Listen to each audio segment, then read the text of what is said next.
Have you ever felt like you're running on a treadmill, moving fast, but staying in the exact same spot? This sensation often peaks every January. You construct a mental image of a new you, free from old vices and defined by discipline. You promise yourself, this is the year things click. I'll finally follow through. Yet within weeks, the momentum evaporates, and you find yourself back at the starting line, no closer to the vision you had. The real puzzle is, how do you actually transform into the person you want to be? How do you dismantle destructive patterns and make excellence your default setting? James Clear's Atomic Habits provides the blueprint. In this visual guide, we are dissecting the core mechanics of the book, from the architecture of habit loops and the chemistry of dopamine to the art of environmental priming. Stay tuned until the conclusion, where I'll demonstrate how I've integrated these strategies into my own life and how you can do the same. This book is a mandatory addition to any library. Let's find out why. The magnitude of microshifts. Consider a ship navigating across the Atlantic from London to New York. If the captain shifts the rudder by just a few degrees at the start, that tiny deviation, barely noticeable to the passengers, would result in the ship docking in Boston or even the Canadian coast instead of Manhattan. Our lives operate on the same principle of navigation. Minor adjustments in our daily conduct can drastically alter our life's trajectory over a decade, though the shift is invisible in the moment. You are the sum of your repetitions. As Clear notes, a marginal shift in your routine is the difference between who you are and who you could become. Radical gains versus the 1% rule. We often fall into the trap of believing that monumental success requires a monumental Big Bang effort. We wait for a quantum leap or a life-changing event to fix everything. In reality, it is the microscopic refinements which seem trivial today that build an extraordinary future. Look at the arithmetic. Improving by just 1% every day for a year results in you being nearly 38 times more effective by the end of 12 months. Conversely, a 1% daily decline drags your progress toward zero. Your behaviors compound like interest, either as negative interest through stress and stagnation, or positive interest through mastery, health, and wisdom. Success isn't a singular event. It's a lagging indicator of your daily rituals. The reality of the growth curve. When we start a new project, we anticipate a linear path. Work goes in, results come out. But growth is actually latent. In the early stages, you exert massive effort with zero visible change. Clear calls this the valley of disappointment. You're working hard, but the ice cube hasn't started melting yet. This is where most people quit. True compounding requires the stamina to push through the period where results are hidden. Systems over objectives. Stop obsessing over goals. Start refining your systems. A goal is a finish line. A system is the training regimen that gets you there. We're taught that the secret to winning is setting smart goals. But if you ignored the goal entirely and just focused on the process, would you still get there? The answer is yes. Relying solely on goals presents 4 major flaws. 1. The winner's paradox. Both the gold medalist and the person who didn't qualify had the same goal, to win. Therefore, the goal cannot be the factor that separates them. 2. Transitory change. Reaching a goal only fixes your life for a fleeting moment. 3. The happiness trap. Goals create a success or failure binary, making you miserable until the finish line is crossed. 4. The yo-yo effect. Once a goal is hit, like a marathon, the motivation vanishes and you revert to your old, sedentary self. Goals set the compass, but systems drive the vehicle. The anatomy of atomic habits. The obstacle to change isn't your willpower, it's your architecture. You don't fail to change because you lack grit, but because your system is designed for your current results. Atomic habits are the small, modular behaviors that serve as the building blocks of a larger system of excellence. There are 3 depths to transformation. 1, the surface, outcomes, focusing on what you get, losing 20 pounds. 2, the intermediate, process, focusing on what you do, a new gym schedule.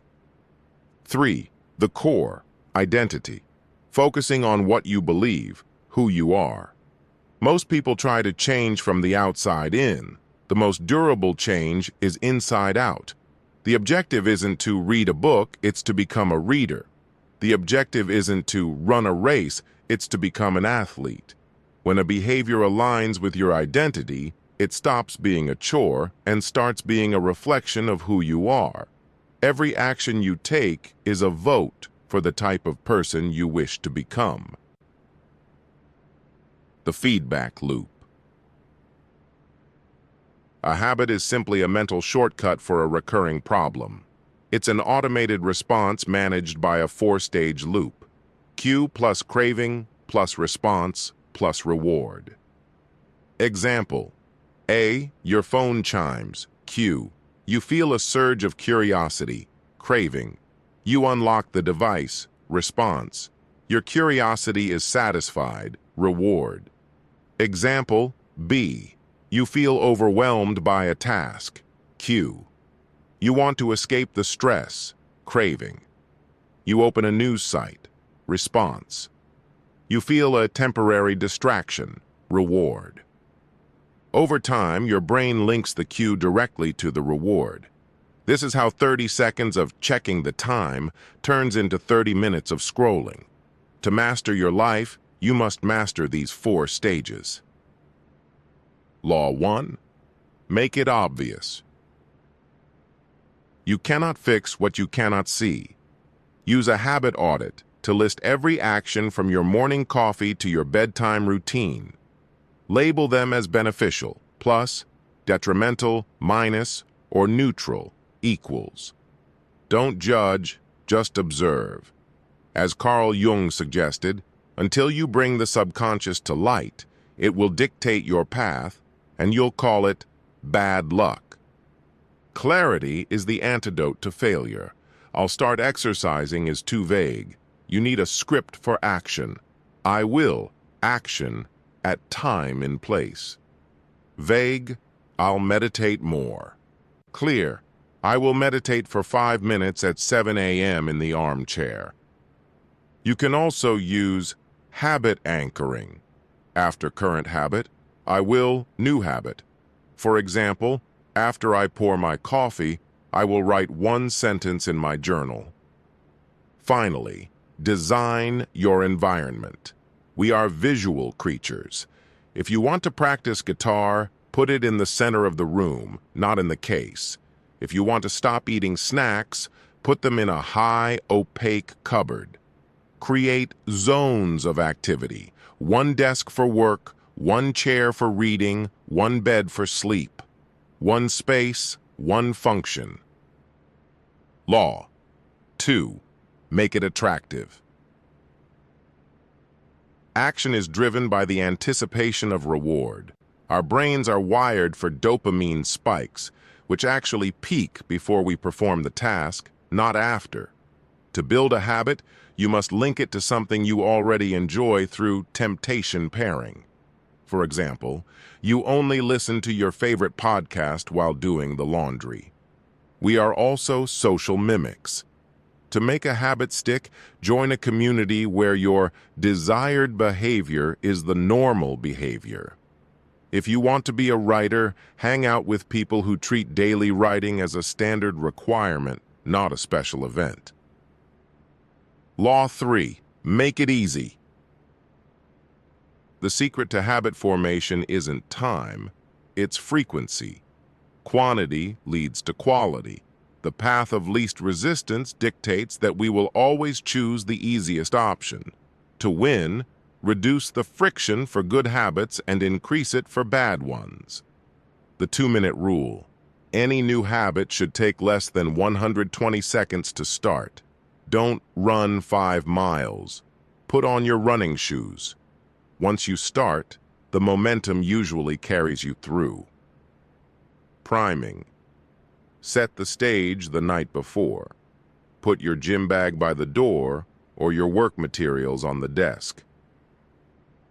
Law 4. Make it satisfying. The cardinal rule, what is rewarded is repeated, what is punished is avoided. The challenge is that bad habits have immediate rewards, the taste of the donut, but delayed punishments, health issues later. Good habits have immediate friction, the sweat of the gym, but delayed rewards, a fit body. To bridge this gap, add a small instant win to your good habits. Use a visual tracker like crossing an X on a calendar. Seeing your streak creates a dopamine hit that keeps you going. Crucial rule: never miss twice. If life interrupts you, get back on track immediately. Missing once is an accident. Missing twice is the start of a new bad habit. Personal application. Here is how I use these systems to overhaul my own routine. I wanted to increase my output, writing, and decrease my distraction, video games. 1. For writing. Obvious. I used an anchor. After my morning tea, I will open my laptop at my dedicated writing desk. Attractive. I bought a high-quality mechanical keyboard that I love the feel of, making the act of typing itself a reward. Easy. I used the 2-minute rule.